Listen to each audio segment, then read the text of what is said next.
Hi guys, this is Shilpa Mittal and this video is for 10th class student. हम अपनी exercise 6.3 continue कर रहे हैं। क्वेश्चन 5th और 6th आपका होमवर्क था। Now question number 7। Question number 7 में आपको बोला है कि आपके पास ये डायग्राम है। इस डायग्राम में अलग अलग एंगल से ट्राइंगल्स बन रहे हैं। इस डायग्राम में आपको बोला है दो एल्टीट्यूड से, पहली एल्टीट्यूड है EC और दूसरी एल्टीट्यूड है AD। मैं आपको बता दूं, इन्हें एल्टीट्यूड इसलिए कहा गया है क्योंकि ये 90 डिग्री का एंगल बना रही है। आप देख सकते हैं 90 डिग्री के एंगल का साइन है। 90 डिग्री के एंगल बनाती हुई अगर कोई लाइन आपके ट्राइंगल में से जा रही है तो आप उसे एल्टीट्यूड कहते हो।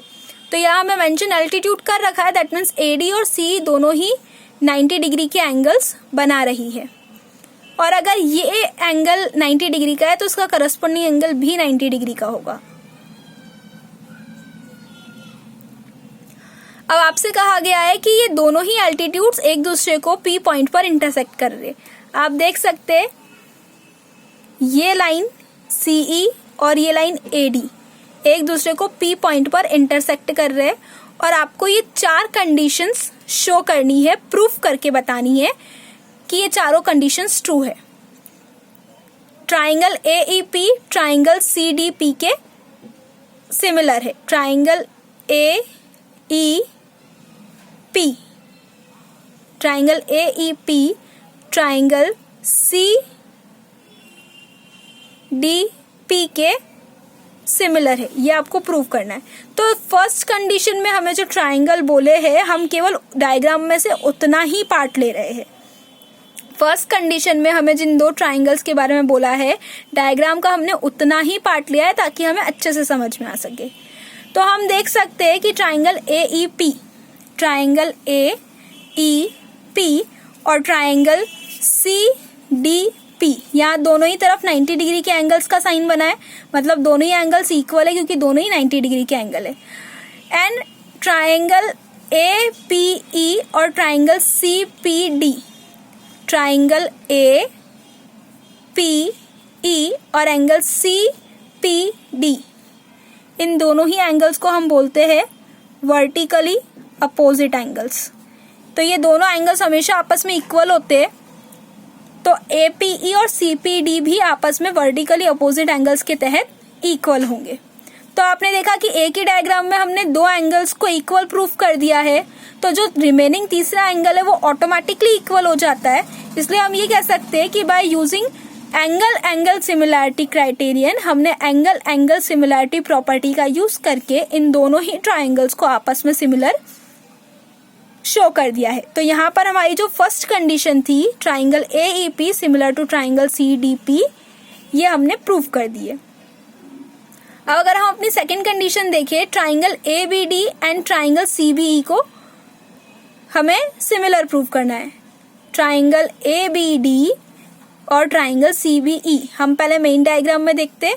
ट्राइंगल ABD, ट्राइंगल ABD को हमें ट्राइंगल CBE के सिमिलर प्रूफ करना है। सो अगेन हम इसका सॉल्यूशन देखते हैं। इसके सॉल्यूशन में हमने डायग्राम का केवल इतना पार्ट लिया है जितने ट्राइंगल्स के लिए हमें बोला गया था, हमने पूरा डायग्राम नहीं लिया है। सो अगर हम देखें तो एंगल ADB ये भी 90 डिग्री का एंगल है, और एंगल CEB ये भी 90 डिग्री का एंगल है।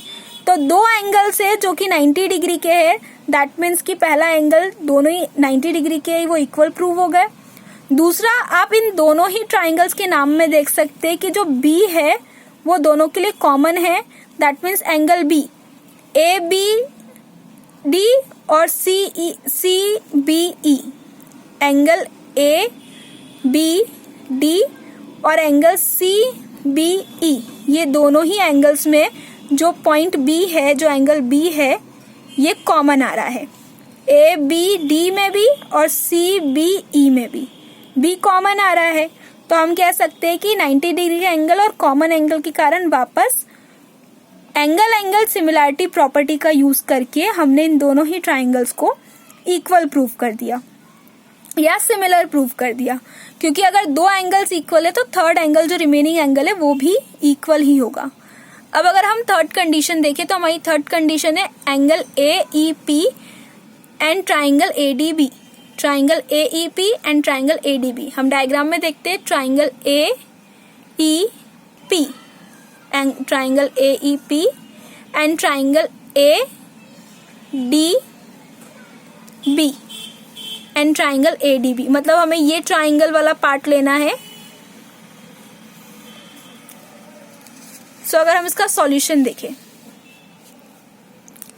तो हमें ये ट्राइंगल मिलता है जिसमें ये ट्राइंगल बन रहा है। अगेन हम कह सकते हैं कि एंगल AEP 90 डिग्री का एंगल है और एंगल ADB भी 90 डिग्री का एंगल है। दैट मीन्स दोनों एंगल अगेन 90 डिग्री के हो गए। दूसरी चीज आप देख सकते हैं दोनों में ही A जो है वो कॉमन है, दोनों ही ट्राइंगल्स में A पॉइंट जो है, A वर्टेक्स जो है वो कॉमन है। That means angle PAE and angle DAB दोनों में ही एंगल A कॉमन है।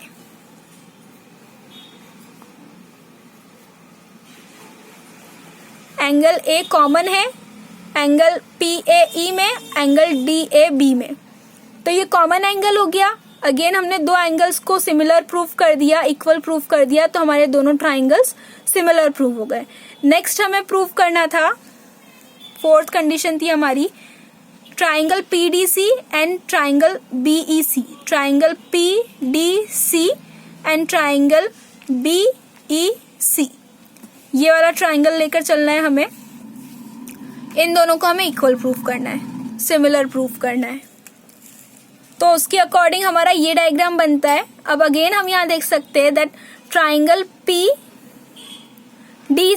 ट्राइंगल PDC भी 90 डिग्री का एंगल है एंड एंगल BEC भी 90 डिग्री का एंगल है। एंगल PDC भी 90 डिग्री का एंगल है, एंगल BEC भी 90 डिग्री का एंगल है। दोनों ही 90 डिग्री के एंगल हो गए। और आप इनके नाम में देख सकते हैं कि जो पॉइंट C है, वर्टेक्स C जो है वो दोनों में कॉमन है।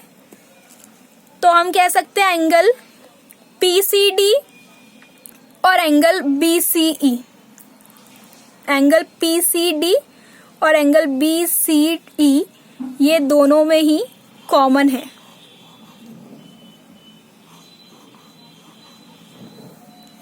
और ये कॉमन है मतलब ये दोनों एंगल्स कॉमन कैटेगरी में आ गए, ये दोनों 90 डिग्री के इक्वल है। Again angle criterion, similarity criterion का यूज करके हम कह सकते हैं कि ऊपर के दोनों ट्राइंगल सिमिलर है। तो यहाँ पर आपका क्वेश्चन नंबर 7 फिनिश होता है। क्वेश्चन नंबर 7 के चारों पार्ट्स मैंने आपको सॉल्व करके बता दिए हैं। अगर इसके रिगार्डिंग आपको कोई भी प्रॉब्लम हो, कोई भी इश्यू हो, कुछ क्वेरी हो, डाउट हो, तो आप मुझसे कमेंट सेक्शन में कमेंट करके पूछ सकते। इसके बाद आपका क्वेश्चन नंबर 8 और क्वेश्चन नंबर 9 दोनों ही होमवर्क होगा, वो आप करके देखेंगे। उसमें अगर आपको कुछ प्रॉब्लम आती है तो आप मुझसे कमेंट सेक्शन में कमेंट करके पूछ सकते हैं। Thank you.